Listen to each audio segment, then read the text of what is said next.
Hi guys! I'm Is and welcome back to my channel.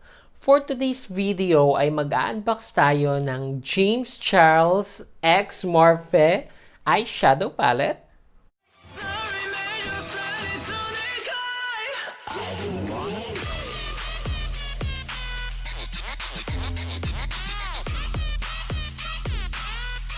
Ito siya guys, nabili ko siya sa halagang 2,700 plus 125 na shipping fee equals 2,825.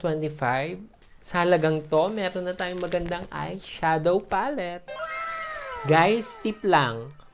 Madami kasi ako nabasa sa Facebook at sa Twitter na naloko daw sila ni Lazada at ni Shopee. Ang technique, pag bibili tayo, ay magbabasa muna tayo ng reviews o yung mga comment. Tapos, syempre, chat din natin si seller. Then, ask tayo ng actual picture ng product. Tapos, ako kasi pag nabili ako, ang chinecheck ko muna ay yung mga negative review nila. So, para alam ko kung ano yung mga karaniwang nangyayari o yung mga possible na damage niya o kung ano yung mga nangyayari pag i-deliver siya. Tapos ito guys, tingin ko naman safe siya kasi maganda yung packaging niya and may fragile tape. Natatawa lang ako dito kasi orange siya pero Lazada siya guys ha. Okay, buksan na natin siya.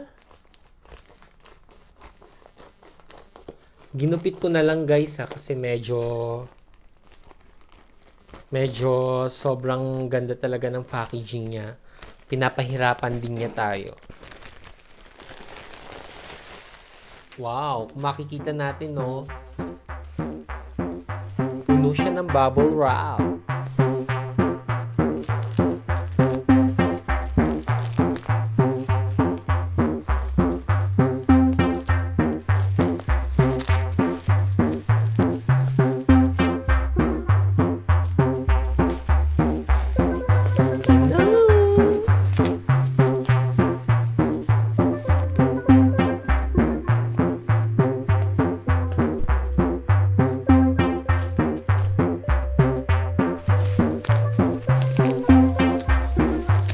Wala siyang dami.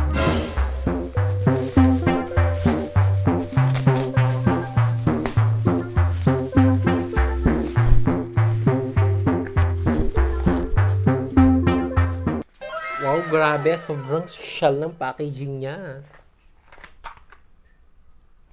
Okay. Tingnan natin ng loob.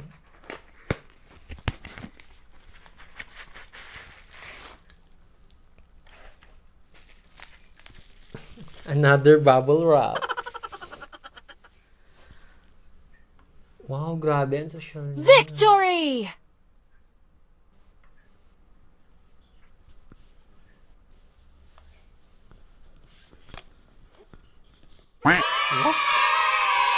Super wow!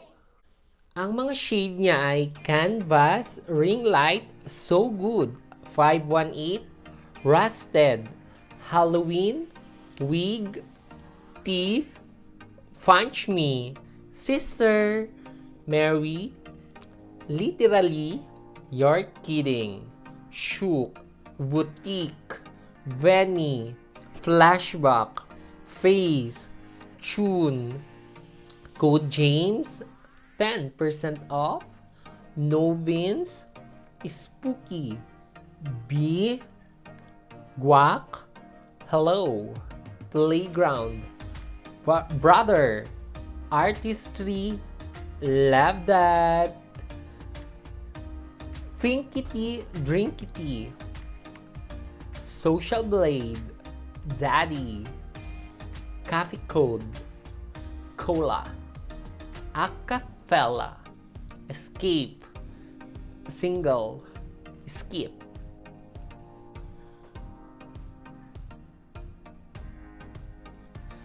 I love the cover. I love all the shades. Then, meron siyang magnet. And of course, I love the message. Unleash your inner artist. Kabog. Okay, try na natin siya. Pero bago ang lahat, maglalagay muna ako ng concealer at ang gagamitin ko ay Maybelline Concealer in Fair. Lalagay lang ako dito sa ating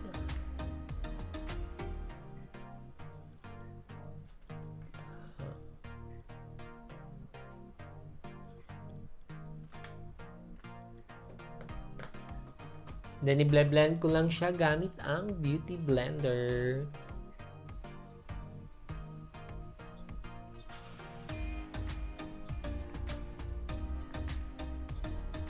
Then, next is mag-primary eyeshadow na tayo at ang gagamitin kong shade ay itong Mary.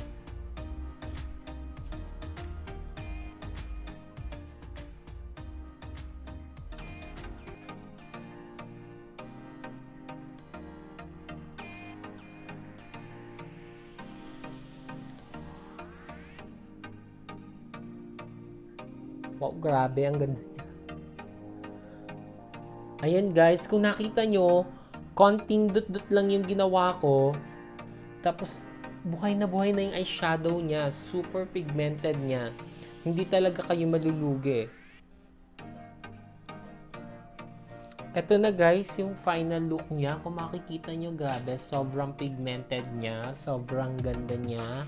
Nakaka-amaze. Kung i-rate ko siya ng 1 to 10, i-rate ko to ng 10. Okay guys, natapos ko na ang review dito sa nabili kong James Charles X Morphe Eyeshadow Palette. Sana makatulong itong video na to sa pagpili nyo kung sakaling magustuhan nyo din bumili nitong palette na to.